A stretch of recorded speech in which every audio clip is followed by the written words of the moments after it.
साथियों, स्वागत है आप सभी का एक बार फिर से मेरे चैनल पर। और जैसा कि आपको पता है कि इस चैनल के माध्यम से आपके लिए जो भी सबसे इम्पोर्टेंट चीज़ें होती हैं, वो आपको सर्वप्रथम बता दी जाती हैं। उसी के क्रम में एक बहुत ही इम्पोर्टेंट अपडेट है, जो कि आप जानते ही हैं अगर आप इस चैनल से जुड़े हुए हैं, कि पीजीआई चंडीगढ़ जो कि एक बहुत ही इम्पोर्टेंट इंस्टीट्यूट है भारत की। और यहाँ पर अगर आप पीएचडी करना चाहते हैं, तो उसकी लिंक जो है वो आपकी एक्टिव कर दी गई है। और यहाँ पे जो सबसे मोस्ट इम्पोर्टेंट चीज़ है, वो ये है कि अगर आपके पास वैलिड जेआरएफ नहीं है, तो भी आप इनका इंटरेस्ट देकर आप उतनी ही फेलोशिप गेन कर सकते हैं जितना आप किसी भी जेआरएफ के एग्जाम को देकर कर सकते हैं। तो यानी कि आपको पीजीआई चंडीगढ़ की वेबसाइट पे विजिट करना होगा, और यहाँ पे बहुत सारी लिंक्स जो हैं वो कल की डेट में एक्टिव हुई हैं। तो यहाँ पर एक लिंक आपको मिलेगा, application form link for PhD entrance exam PGI Chandigarh. तो आपको क्या करना है, अगर आप इसको व्यू ऑल करते हैं तो इस तरीके से आपको ये ओपन हो जाएगा। तो यहाँ पर आप क्या करेंगे, आप पीएचडी एंट्रेंस वाले पे क्लिक करेंगे, जो कि एग्जाम जो है बेटा, ये आपका 10 दिसंबर को कंडक्ट होने वाला है। और एक चीज मैं आपको और बता दूं, एक सिमिलरिटी जो ये है कि जो बच्चे अभी नए जुड़े हैं, अगर आप आईसीएमआर को टारगेट करते हैं, तो अगर आप, चूंकि इसका सेंटर बहुत ज्यादा तो नहीं मिलता है, शायद दिल्ली, चंडीगढ़, इन सब जगह पे ही मिलेगा। बाकी मैं अभी देख लूंगा कि यहाँ पे सेंटर कहाँ कहाँ अवेलेबल है। तो अगर आप इस एरिया के आसपास रहते हैं और आप इस पेपर को दे सकते हैं, तो ज़रूर फॉर्म भरिएगा, क्योंकि इस पेपर का लगभग पैटर्न जो है वो आपके आईसीएमआर जैसा है। तो आपको एक आईसीएमआर के जैसा पेपर एक और देने को मिल जाएगा, जो आपको काफ़ी हेल्पफुल करेगा जब आप पर्टिकुलर आईसीएमआर जेआरएफ के एग्ज़ाम में जाएँगे। तो बहुत ही इंपॉर्टेंट है। तो यहाँ पे आपको क्या करना होगा, आपको यहाँ पे क्लिक हियर फॉर अप्लाई करना होगा। जब आप इसके लिए क्लिक करेंगे, तो इस तरीके से आपको एक सेपरेट पोर्टल यहाँ पे देखने को मिल जाएगा। बाकी ये जो लिंक है, ये आपका 28 तारीख से एक्टिव हुआ है, और ये 17 नवंबर जो है वो इसकी लास्ट डेट है। 10 दिसंबर जो है वो इसकी फॉर्म भरने, सॉरी, जस्ट 10 दिसंबर जो है वो आपका एग्जामिनेशन डेट है।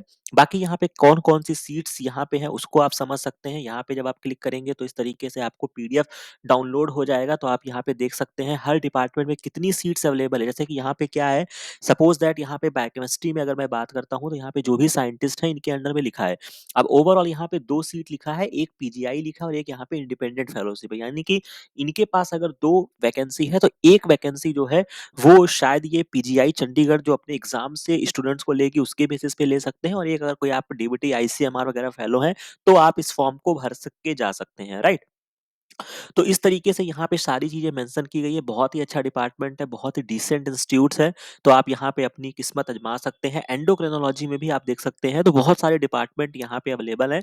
और यहाँ पर जो सबसे मोस्ट इम्पोर्टेंट चीज़ मैं आपको दिखाना चाहता हूँ, कि only 7 seats are available under PGI fellowship which will be allotted on the basis of merit in the computer based. यानी कि 7 सीट है। हालाँकि मैं आपको बार-बार बोलता हूँ कि या तो आप बड़े एग्ज़ाम्स को क्वालीफाई कर लीजिए, और या तो फिर अगर आप इस तरीके से बहुत ही कह सकते हैं कि छोटे लेवल पे जब आप आएँगे, लड़ाई लड़ना शुरू करेंगे, किसी पर्टिकुलर इंस्टीट्यूट्स पे लड़ाई लड़ना शुरू करेंगे, तो आपको इतनी ही सीट्स ही मिलेंगी, समझ रहे हैं? इसके बाद CDI other than PGI independent fellowship are available under research scheme category. The selected candidate required to be funded supported by the, अगर आप जो भी, जहाँ से भी आपको ग्रांट है, वहाँ से आपको अपनी फेलोशिप उठानी पड़ेगी। तो यहाँ तक कहानी आपको समझ में आ गई होगी।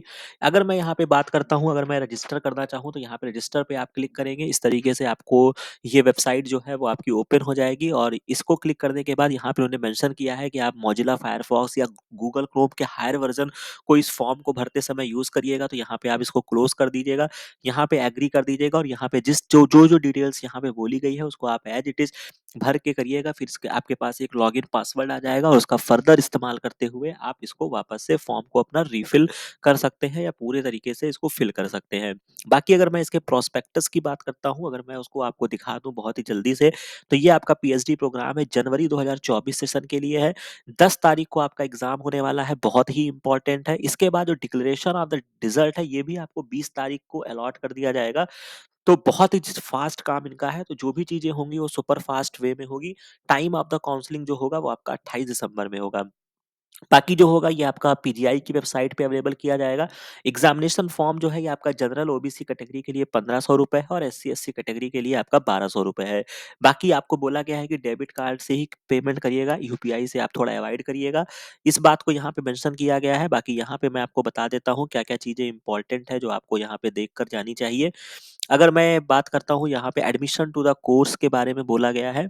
तो ख़ैर ये है, बाकी ये आपका 2 बार साल में 2 बार ये फ़ॉर्म एक्टिव होता है, एक आपके जनवरी के लिए और एक आपके जुलाई के लिए, जो कि आपको हर बार मेरे तरफ से आपको नोटिफ़िकेशन दे दिया जाता है।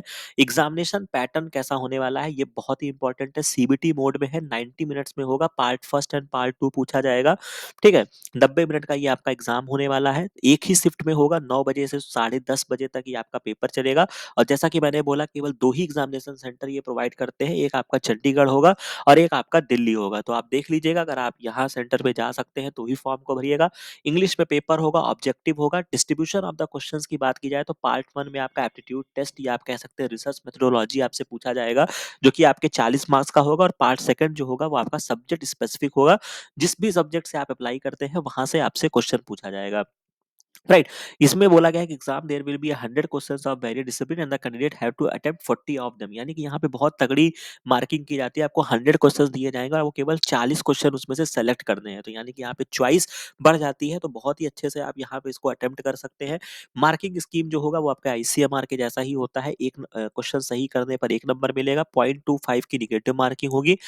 कट ऑफ जो होता है वो आपको मिनिमम, अगर आप जनरल ओबीसी या ईडब्ल्यूएस कैटेगरी में शायद आते हैं, सॉरी स्पॉन्सर्ड कैटेगरी में आते हैं, तो आपको 40 मार्क्स लाना है और एससी एसटी कैटेगरी में अगर आप अप्लाई करते हैं तो आपको 36 मार्क्स जो है वो आपको ओवरऑल गेन करने हैं। तो इस तरीके से आपकी कहानी बनेगी। बाकी admission required to PhD programmes है, जनरल एलिजिबिलिटी के बारे में बताया गया है।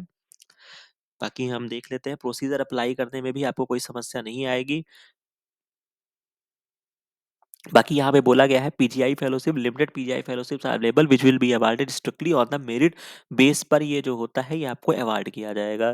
राइट, तो इस तरीके से होगा। बाकी आप पूरी स्टोरी को बहुत अच्छे से पढ़ लीजिएगा फॉर्म भरने से पहले।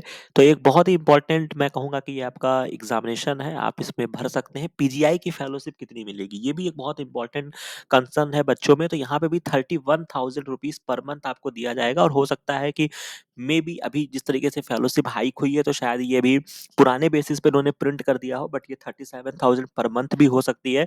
तो बहुत ही इंपॉर्टेंट है, ये 6 से 7 फेलोशिप ही केवल प्रोवाइड करते हैं, तो ये बहुत ही इंपॉर्टेंट है। इसके बेसिस पे आपको ये फॉर्म जरूर भरना चाहिए। अगर आपकी कहानी बनती है तो आप जो है वो यहाँ पे क्वालिफाई कर जाएंगे। तो ये इंपॉर्टेंट कहानी थी।